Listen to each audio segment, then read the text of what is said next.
Doug and myself, we're good friends. We grew up in the SoCal area, the San Fernando Valley, where if you've ever watched what was it? Cobra Kai. Well, yeah, it takes place Valley there. Girl. Yeah. Fast Times at Ridgemont. Fast Times at Ridgemont. That's where we grew up. Yes. Doug was more of the, whoa. Yeah, I lost the Valley accent. Yeah. Oh my gosh. So I want to talk about your beginnings real quick before we dive into like these actual iconic characters. So I know you're both from California, as you just said. You were Tarzana, right? Tarzana is where I was born. Yeah. But I grew up in Van Nuys. Okay. Yes. Yeah, so you're kind of right in Right by Van Nuys High where Fast Times was shot. Yeah. Yep. Like literally a block away. What was your journey to getting started into acting? Was it something you started in school? Were you really young? I started, I'd say, doing extra work in high school and then also getting a job at Universal Studios in Hollywood playing Frankenstein, the Wolfman, Phantom, and then Harry from Harry and the Hendersons, which is similar to the Sasquatch. So, so I was performing in shows. Before Sasquatch. Pretty much. I was performing in shows there and stuff, and that kind of was my start. Yeah. You know? What about you, Brett?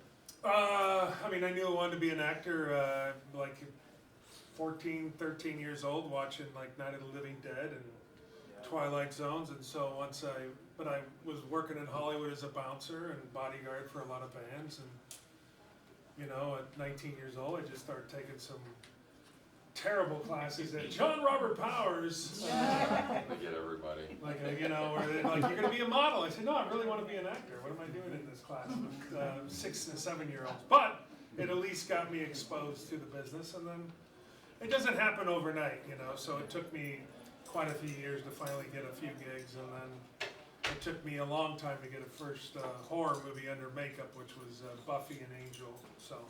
Yeah, awesome. Who's ever seen Buffy or Angel? Yeah. They're talking about a reboot on Buffy, and Sarah Michelle Gellar is supposedly on board. They are doing a reboot. There you go. You heard it right here. Yeah. They're doing it. And Doug's going to play her girlfriend. I mean boyfriend. Boyfriend. Maybe it's both. Who knows? It's not out yet. So you both are actors.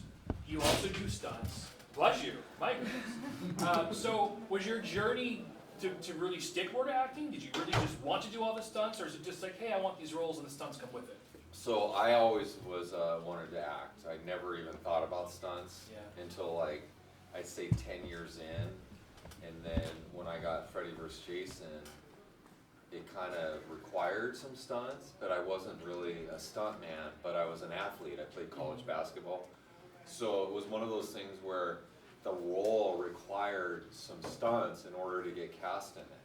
Yeah. So you kind of have to be comfortable and say yes to things that maybe some of them were a little scary at first, but my goal was to always be an actor, and it just kind of happened to be roles that required it that made me do the stunt work that I've done. Yeah. Yeah.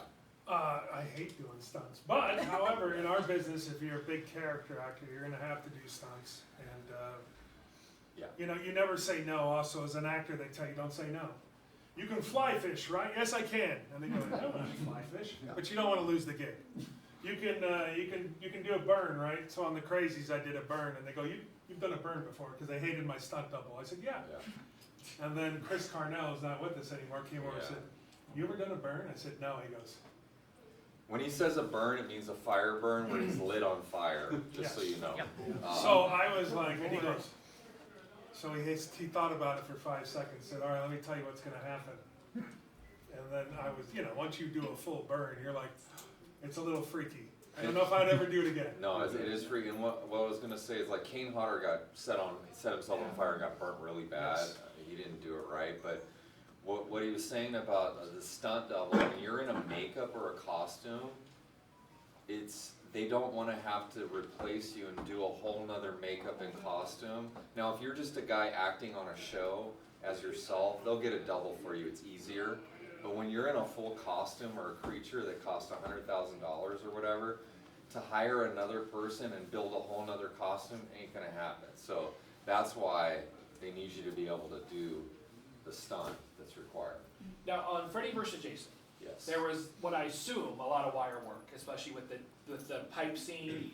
Yeah. And so I don't know, everything you did and somebody else did. Yes. But did you do any of that wire work? And No, so there's a whole story. It's about Freddy versus Jason. I'll tell you the quick version. I auditioned for the movie.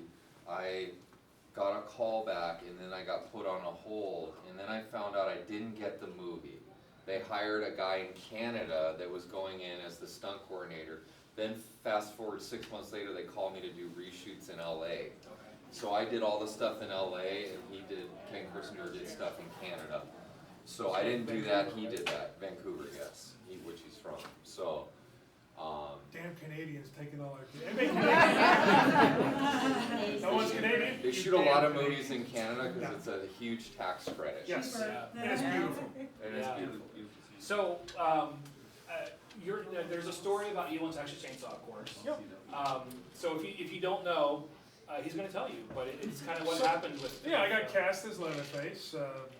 They were looking for like a local hire, and I saw that they were looking for a local hire. I'm like, they're gonna hire some some ex-basketball player or some ex-football player from Texas. Like they're gonna hire some guy that used to play for the Dallas Cowboys. And one day I went in for a commercial audition, and I saw TCM, Room 5, and I'm like, it's gotta be Texas Chainsaw Massacre.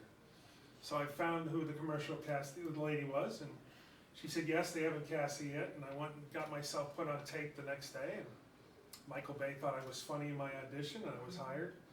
So we were in Texas for about a week, and the first real day of my shooting was where I killed Kemper. I mean, I did a couple little things, but when I'm killing Kemper and dragging him through the house, it was so hot.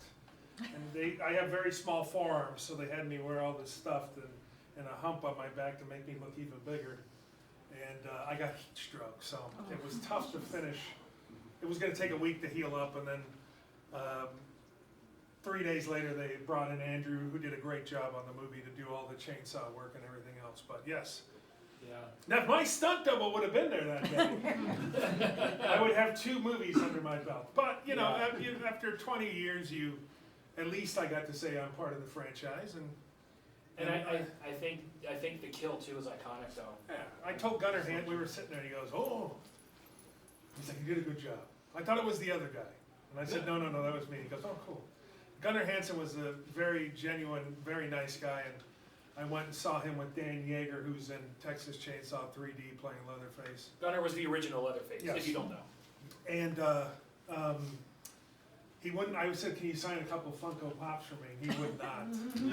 He said, I'll sign them, but you're not paying me. And I said, wait, take the money. He goes, no, you're part of the family. And there's a funny story too, is I went in to see this agent, and the agent, I knew he repped Gunnar Hansen, and there was a real big agency, and I'm like, they're never gonna sign me. And I went in, they're like, okay, it was nice meeting you. I said, by the way, I played Leatherface, COVID. I played, I played Leatherface, and he goes, what? You know I rep Gunnar Hansen. He goes, all right, we're signing you. So I was like, wow, That's cool. thank you, Gunnar. Have you ever done a role or a stunt where you, aside from heat stroke, that you got injured? Oh, sure. Like, I mean beyond like a broken finger or something. No, I mean, cracked ribs, Yeah. not a fractured jaw, but, bloody noses. I mean, it's just part of the business, Yeah. especially when you're doing fight scenes. That's why stunt coordinators, me and Doug our practice. I did a thing for a TV show, and I've gone over the fight scene that I'm going to do with Doug or something, and then the director's all, throw an uppercut, and like an idiot, I listened to him, and we hadn't planned it, and when you don't do that, and I caught the guy, the lead actor, and my knuckles raked his forehead, and so 3 minutes later, there was like 3 bumps, and the director's yelling at me, and the stunt coordinator went over and told the director, that's your fault, not his. Yeah.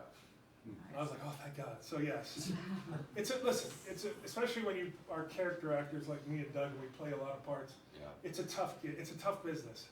But Doug stays in supreme shape. So he does, and so I mean, you really have to in this business to stay in good shape, especially if you're a big guy, because everybody coming out of the National Football League, every pro wrestler, which I used to be in the business, which is fine, but every pro wrestler, once they're done with their careers, they're coming into acting. So we have to, stay in a semblance of shape, so these guys don't take our gigs. Not all of them can act though, that's the That's thing. true. At least we have that over. Yes. But you're talking about, being, but you have to be in shape to be in a furry costume. Oh, See, that's one of the motivating, I mean, I've pretty much stayed working out since college basketball, but that Sasquatch, sometimes when I'm not feeling it, makes me go, I gotta do it, because that reoccurring Sasquatch gig is so exhausting that if I don't stay fit, Yeah. I could lose that job, so, and I don't wanna lose that Anybody job. ever heard of a little tiny quiet movie called Five Nights at Freddy's? Yeah. Yeah. part 2's coming out. Part 2's Yes, coming out. it is. Somebody up on this stage might be in part 2. Yeah. Maybe. I Yeah. don't know. So you have worn a costume already for that, right? Of some kind? I have. Yeah. Is Yes. it hot? It was very hot, yes. Yeah. We shot it in New Orleans. Oh. We actually shot it at a, see, in LA, we have studios. In places like New Orleans, they take over all the warehouses. This was a Lowe's. This was a Lowe's that was destroyed in Hurricane Katrina, that they built stages in. And the air quality is always great in those things. Oh, yeah. So, I mean, the sets were amazing.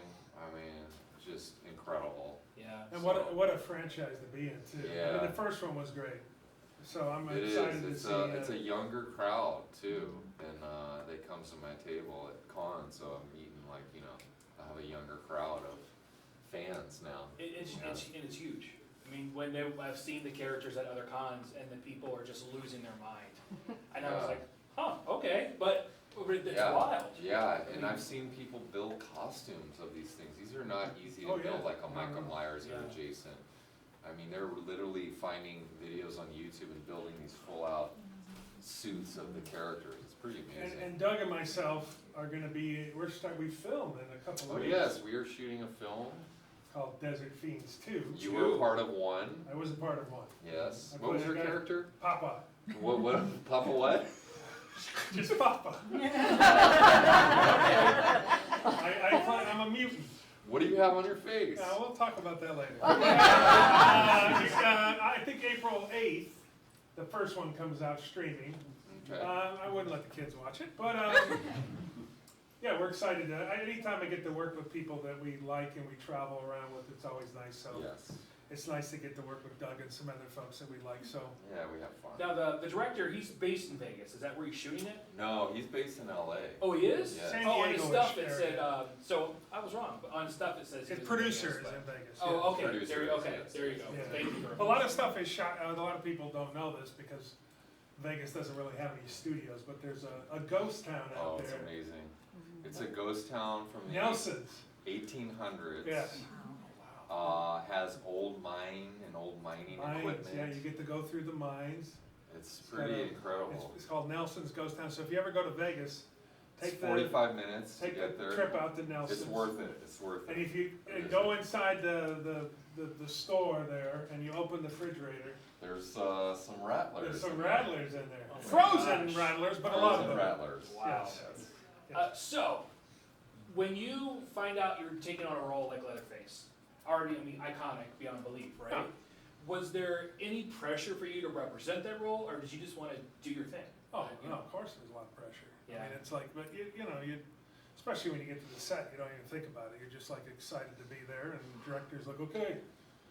I wasn't friends with the director before. If I knew everybody on the set, I could probably be a little more like this. Hey, oh yeah, Yeah. But Yeah. you're in a $20 million movie at the time, and you're just like, all right, let's get going. Because I watched every single Leatherface. I had 2 months before we shot, so I watched every single Texas Chainsaw 50 times. And I'm really good friends with R.A. Mihailoff, who was in part 3, and I kept calling him. What do you think? He's like, just do your shit. Did you know Bob at that time? I didn't know Bob Elmore Okay. at the time, so but now as 20 years later, and we do a lot of conventions together, 50th anniversary of Texas Chainsaw Massacre, you get to become friends with the guys that have played Leatherface and Yes. Bob Elmore. If you ever get a chance to see him, you Great tell him guy. that Doug Tait and Brett Wagner sent you over, and Great he guy. might tell you to get out of here. But yeah, there's, the guys are getting older, so if you do have a chance to get some of these guys, make sure you get their autographs. Yeah. Not saying they're gonna No. pass away soon, but a lot of them guys they're not doing shows anymore. And most of the guys from the original movie are, they're mid-70s, like they're early 80s, so. Yeah.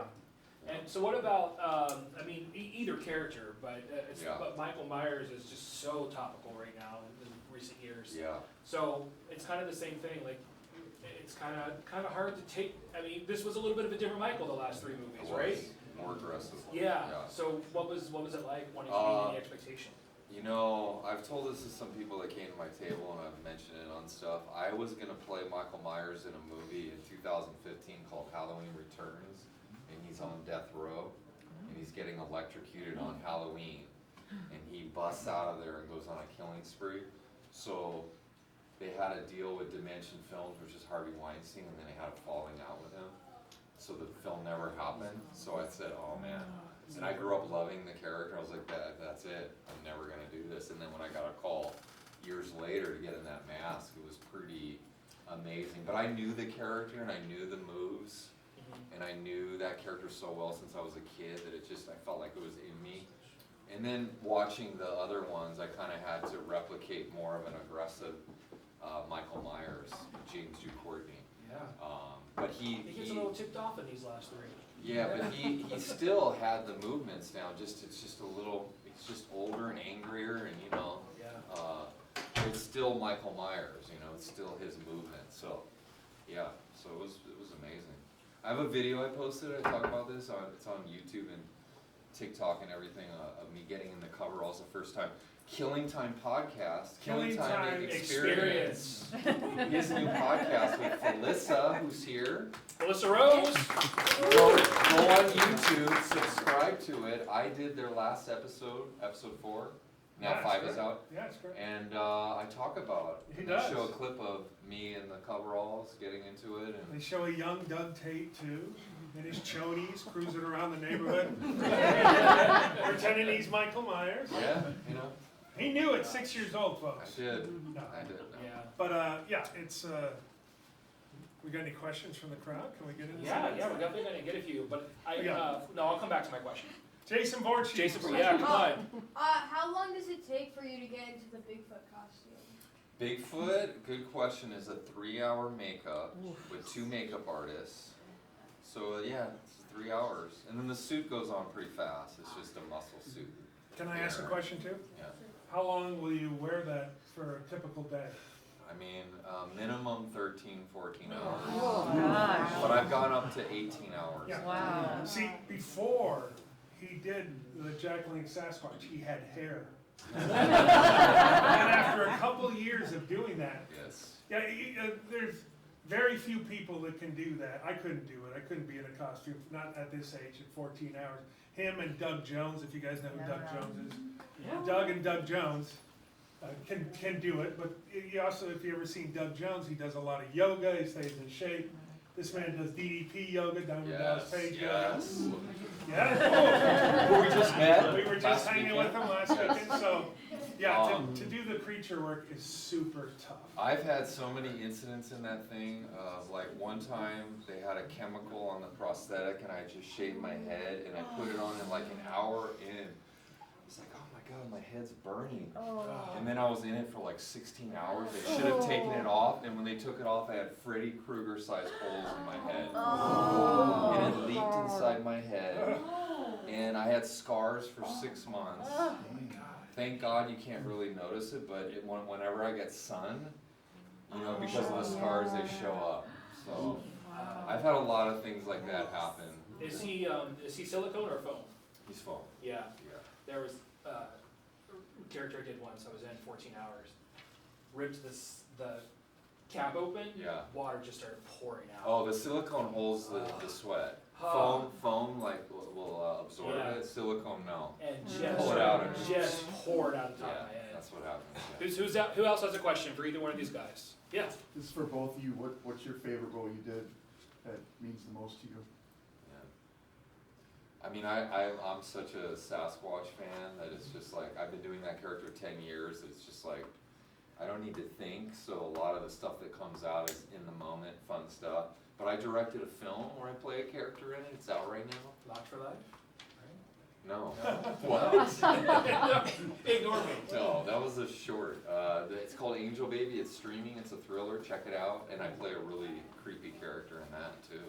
But I have a lot of cool ones that it's hard. Where's that one streaming? Everything except for Netflix, All right. Amazon Prime. Yeah, my Go directorial look, debut. go find it. You know, it's indie, but you know. The Crazies, I had a really good time on The Crazies. Very underrated movie. It's a very underrated movie, and I thought we were gonna get part 2, but we did really well opening weekend, but we were sandwiched between Shutter Island and Johnny Depp's, was the Public weird, Enemy? no, the weird, hey, with the, Oh, Charlie? Willy Wonka? Willy Wonka. So Willy Wonka was the next week, or we would've killed it, and then I was like, what? Johnny Depp's killing us. Yeah, The Crazies is a great, then both of us have done a ton of TV, so. This guy was on Sons of Anarchy. Drake and Josh was Drake and another, Josh. was another favorite one, and I did not get in any trouble. Were you? You I was on Drake and Josh Yeah, so we've too. actually done I a lot of forget stuff. about all this stuff, and when people bring it up, oh Yeah. yeah, that's right. Yeah. I remember that. Hannah Montana was fun. I mean, so, Yeah, done a lot of Disney and Nickelodeon. Anybody else have a anybody question? else? Come on, there's gotta be one. So I do know that you. Oh, go Yes, ahead. sir. There he is. What do you think about the Halloween finale? The last Ends? movie? Yeah, how it ends. You went to a dark place. It is a dark place. I personally wasn't a fan of it. When I saw the band members being the villains and the tough guys, they kind of lost me on that. There was a guy that was a drummer twirling his drumstick around, ready to attack someone. Didn't someone have an iron? Like didn't one of the women have an iron that she was swinging or something? No, maybe. I just remember that drumstick twirling, like ready to attack someone. A little drumstick. The way he died, I almost wanted to walk out of the theater. I was so. Yeah. He wasn't supposed to die. I mean, you've never seen Myers like it. First, it's going from Kills, where he's just unstoppable, to this guy that's getting picked on by a young man. And I mean, they were going for that, but it was a little shocking to see him. I loved it. I loved it, so just in case Mark's I loved it. Yeah, no, that's a good question. I mean, and when I say that, it's just my opinion. I think David Gordon Green, the director, is amazing. He's a great director, good guy, is a fan of the franchise. Danny McBride was also on it. Yeah. Who, Like I could he was do a no writer wrong. on it.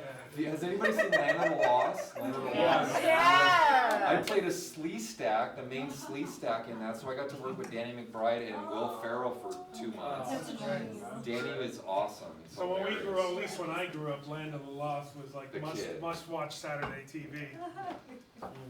So I have a quick question. We gotta start wrapping it up. But Leatherface versus Michael Myers. Not even a question. Who thinks it would be Leatherface? I do. What? What, a chainsaw? I chopped him in half. Who thinks it would be Michael Myers? You know what? But there's like 3/4 of people.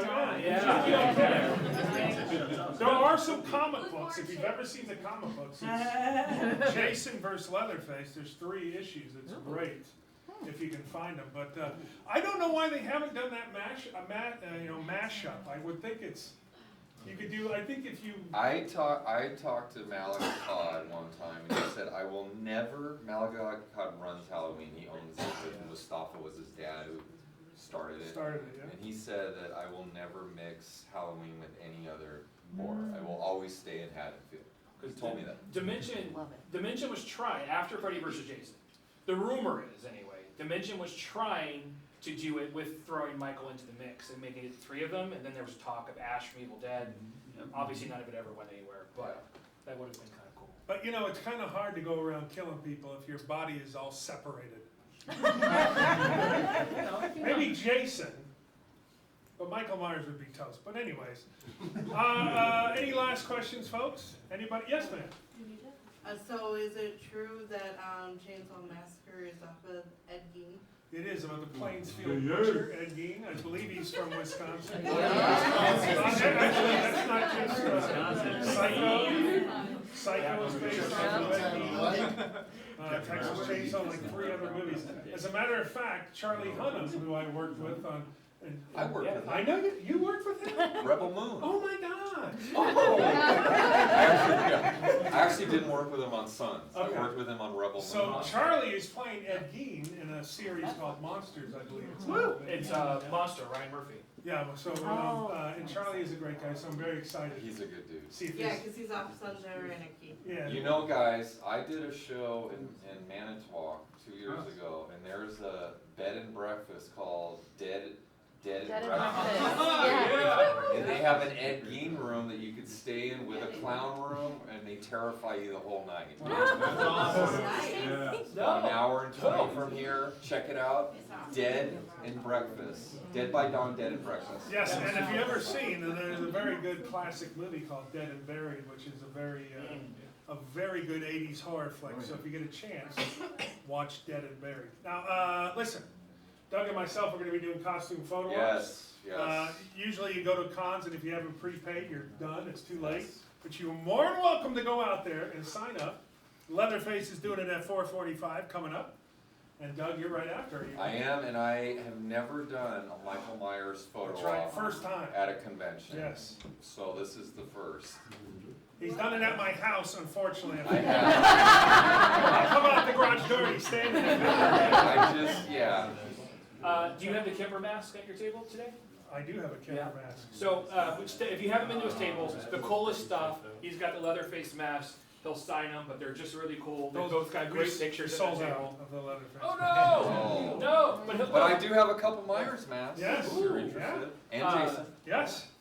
So, ladies and gentlemen, come up here real quick. Jason Voorhees. Jason Voorhees right here. Come on, Jason Voorhees. Yes. Ladies and gentlemen, put your hat on.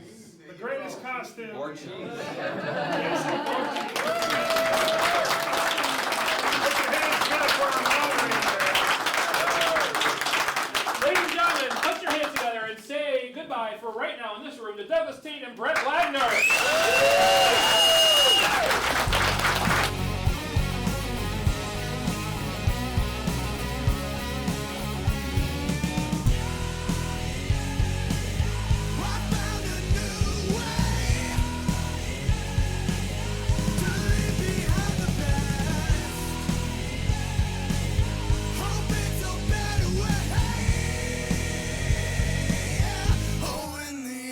Glass.